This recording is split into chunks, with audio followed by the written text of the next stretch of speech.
Hello my dear children, कैसे हैं आप सभी। This is Rashmi Mishra, your English educator, and today I am here with a new topic of English grammar, that is direct and indirect speech, or you can say reported speech, or you can say narration also.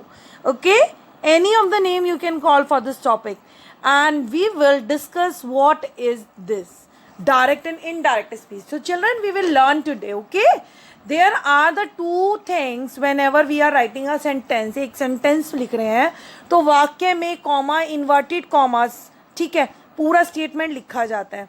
तो जो inverted comma और comma से पहले वाला part होता है उसको क्या कहते हैं बच्चों?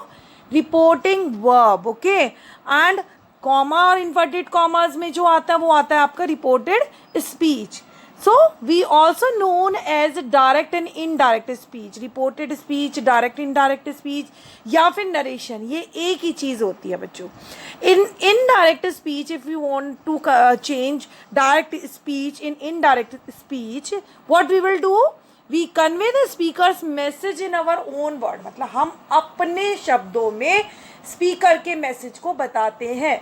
किसी ने आपसे कोई बात बोली और आप अपने शब्दों में उसमें मॉडिफिकेशन करके, चेंजेस करके जब आप बता रहे हो किसी को, that will be called indirect speech. Okay, so there are the two ways to convey the message of speaker. एक तो डायरेक्ट स्पीच, हु बहू जैसा स्पीकर ने बोला वैसा का वैसी बोलना, तो उसमें कॉमास और इन्वर्टेड कॉमास आते हैं। और इनडायरेक्ट स्पीच में क्या होता है बच्चों? अपने शब्दों में हम जब किसी व्यक्ति के वर्ड्स को बताते हैं, किसी व्यक्ति के शब्दों को बताते हैं, तो उसे इनडायरेक्ट स्पीच कहते हैं। So in direct speech to indirect speech when we will change, so there will be the change in these words. Person में सबसे पहले चेंज होता है।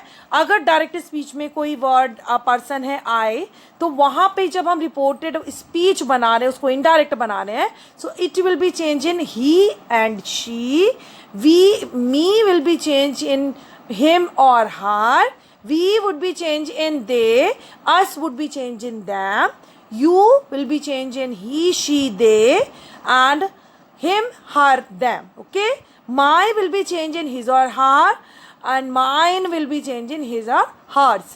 Our will be changed in their, ours will be changed in theirs. Okay, both will be changed in theirs or theirs. Then your will be changed in his, her, and their. So children, your will be changed in his, her, and their. Yours will be changed in his, her, and theirs. And now we will discuss that words are changed in an indirect speech. We will replace nearness from distance.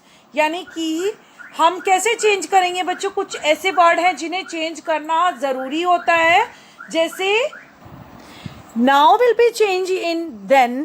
अगर direct speech में आपको now word लिखा हुआ है, तो उसको हम indirect बदलते समय देन में चेंज कर देंगे।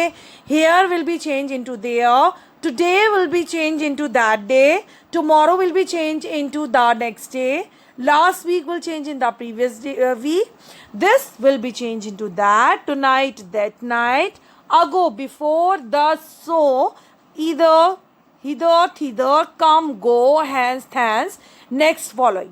So how do we change in modals? अगर कोई मोडाल आपको दिया हुआ है सेंटेंस में, डायरेक्ट स्पीच में, how it would be change. Can अगर दे रखा है तो ही कुड में चेंज हो जाएगा, may will be change into might, must will be change into had to, would have to, should will be change into should, might will be changed into might, could will be changed into could, would will be changed into would, ought to. Okay, here are the few person also, as I told you earlier, the same thing it will happen here. And now we will change the tenses also. आप अगर reporting speech जो है present indefinite tense में है बच्चों, so it will be changed into past indefinite। ठीक है, समझ आया? एंड प्रेजेंट कॉन्टीन्यूस में अगर आपको रिपोर्टिंग स्पीच दे रखी है, सो ये पास्ट कॉन्टीन्यूस में चेंज हो जाएगी। प्रेजेंट परफेक्ट में अगर चेंज दी हुई है आपको, it will be change into past perfect. Present perfect continuous will change into past perfect continuous. Past indefinite will change into past perfect.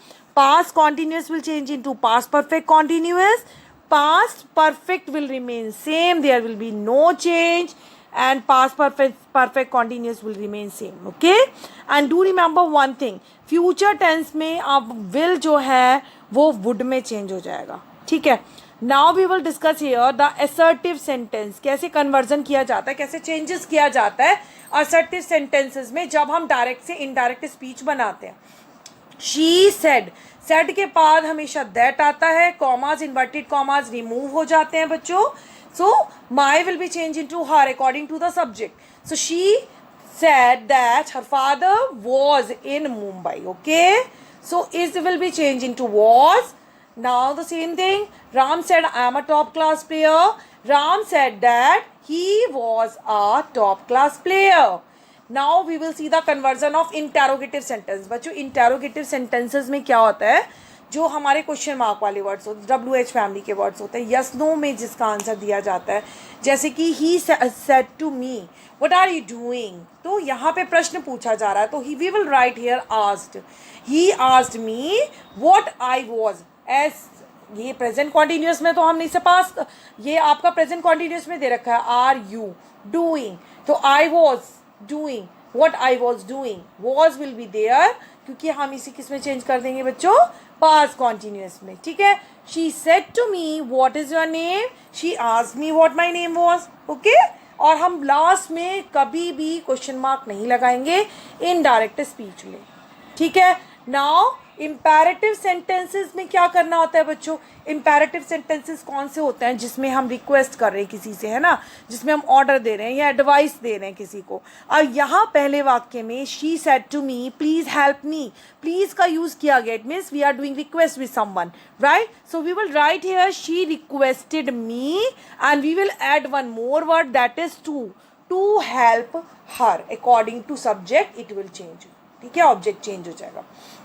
The teacher said to me, do not waste your time. और teacher advice दे रही है ना यहाँ पे.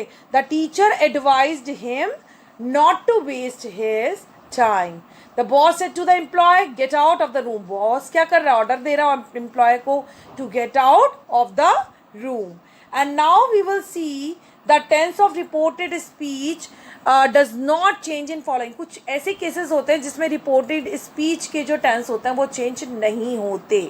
When reporting verb यानी कि comma inverted comma से पहले जो आता है वो रिपोर्टिंग वर्ब होती है. वो अगर प्रेजेंट या फ्यूचर टेंस में है वहाँ पे विल का यूज़ हुआ है या फिर किसका यूज़ हुआ है बच्चों, प्रेजेंट टेंस का यूज़ हुआ है, तो क्या होगा, सेड की जगह सेज का अगर यूज़ हो रखा है तो वो चेंज नहीं होगा. If the reporting speech belongs to universal truth, universal truth यानी कि the earth is round. Okay, and the earth revolves around the sun.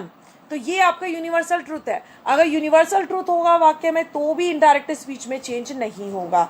And if the reported speech is in imperative sentence, अगर reported speech imperative sentence में है तो भी हम changes नहीं करेंगे. And now let's see the conjunction that is not use in the conversion of following cases. Conjunctions नहीं use होंगे जब इंटेरोगेटिव सेंटेंस और इम्पेरेटिव सेंटेंस दिए गए होंगे आपको. ठीक है.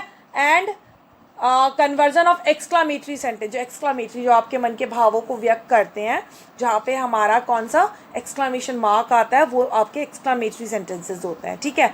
अब यहाँ पे कैसे हम इनडायरेक्ट स्पीच में चेंज करते हैं, do remember one thing, whenever there is the exclamatory sentence तो हम वहाँ पे बेटा एक्सक्लेम्ड लिख देते हैं. ठीक है. क्या लिख देंगे हम, एक्सक्लेम्ड. ओके, अब वर्ड क्या दे रखा है इससे डिसाइड करेंगे कि यहाँ पे कौन सा वर्ड फिट आएगा. यानी कि हुर्रे है तो means it is showing the joy, happiness. Okay, so here will be joy. Hurray is written here. So we won the match. They exclaimed with joy that they had won the match. We won the game. We won the game. Win की second form क्या है, won. तो हम इसे किस में change कर देंगे, past indefinite will change into past perfect. ठीक है बच्चों. Now we will see another example. अलाज में दुख का भाव प्रकट हो रहा है तो he exclaimed with sorrow that he had failed the test. ठीक है. Now the third example is given here.